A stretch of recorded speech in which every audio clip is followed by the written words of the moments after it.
Hello everyone, welcome back to my GH Spoiler channel. I hope everyone is having a wonderful day. Wiley's secret reveal to Michael will absolutely blow your mind. Nobody saw this coming. Not the neighbors, not the friends who thought they knew everything, not even Michael himself, the man who had spent 15 years living next door to Wiley and assumed, with the comfortable confidence of someone who never questioned anything, that he knew exactly who his neighbor was. He was wrong. So spectacularly, jaw-droppingly, life-alteringly wrong. It started on an ordinary Tuesday morning, the kind of morning that smells like coffee and cut grass and absolutely nothing dangerous. Michael was retrieving his newspaper from the driveway, still in his bathrobe, squinting against the sun, when Wiley appeared at the fence line between their properties. That alone was unusual. Wiley never came to the fence.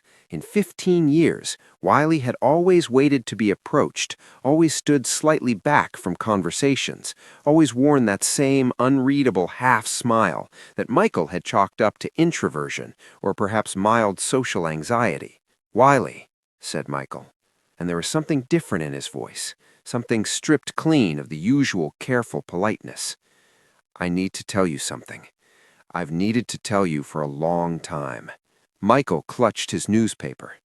"Okay," he said, because what else do you say?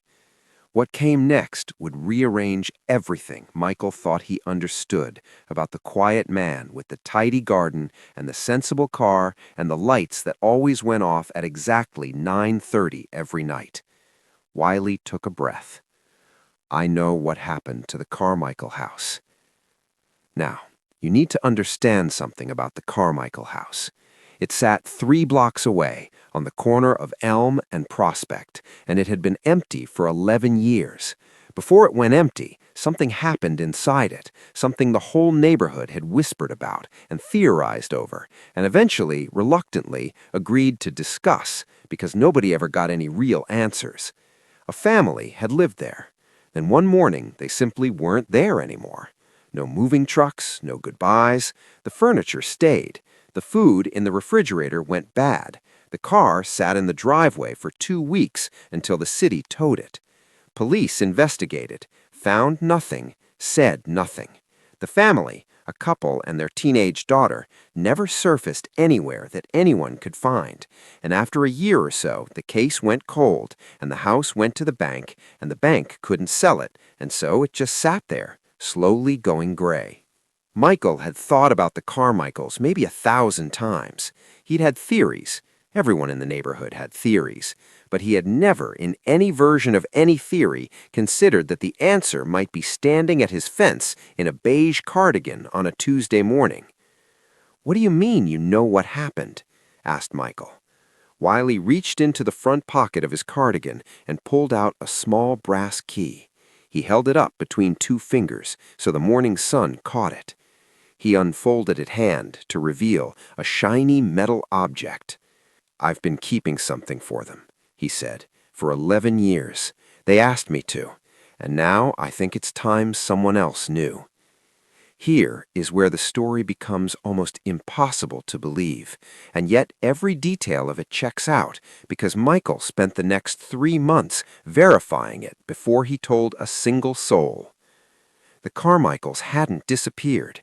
They had run, deliberately, carefully, and with a great deal of planning that Wiley had helped them execute. The father, Robert Carmichael, had been a witness to something he was never supposed to see, a financial crime so enormous and so well protected that the people responsible for it had the kind of reach that makes law enforcement nervous and witnesses very, very mortal. Robert had gone to authorities. The authorities had told him quietly and with genuine regret that they couldn't protect him adequately, not for long enough, not well enough. His family would remain in danger for years, possibly a decade, until the case could be properly built and the right people could be properly cornered. So they had arranged something unofficial, a disappearance that looked like something sinister, but was actually something safe. And they had needed one person, one trusted, quiet, utterly unremarkable person to hold on to a key and a letter and a promise. That person was Wiley. "Why you?" breathed Michael.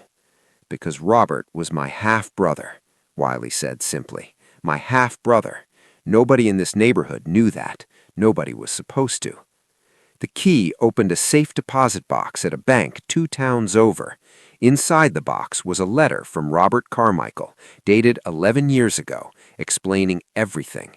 Alongside it were photographs, evidence that had been copied and stored before Robert handed the originals over to federal investigators.